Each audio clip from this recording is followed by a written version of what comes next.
इथे मी अर्धा किलो आवळे, 100 ग्रॅम हिरवी मिरची कमी तिखट असलेली घेतली आहे. गॅसवर पातेल्यामध्ये पाणी गरम करून ठेवले, त्यावरती चाळण ठेवायची आणि त्यामध्ये आवळे ठेवून मध्यम आचेवरती 14 मिनिटं स्टीम करून घ्यायचे. 14 मिनिटानंतर त्याच्या अशा पाकळ्या काढून घ्यायच्या. त्यानंतर 4 ते 5 तास फॅनखाली या पाकळ्या आणि हिरवी मिरची सुकवून घ्यायचं.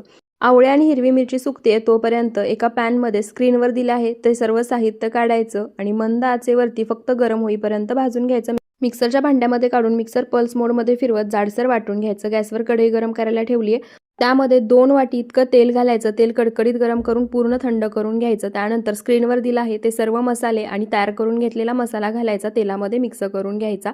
त्यानंतर आवळे आणि हिरवी मिरची छान सुकली आहे. मिरची मधून कट करून त्याचे तुकडे तयार करून घ्यायचे आणि बनवून घेतलेल्या मसाल्यामध्ये आवळे आणि हिरवी मिरची घालायचे, मिक्स करून घ्यायचे. 1 ते 1.5 चमचा व्हिनेगर घालायचं, पुन्हा मिक्स करून घ्यायचं. वर्ष टिकणाऱ्या आवळ्याचं लोणचं तयार आहे. डिटेल रेसिपी आपल्या चॅनलवरती आहे. चॅनलच्या नावाखाली छोटासा त्रिकोण दिसेल, तिथे क्लिक करून तुम्ही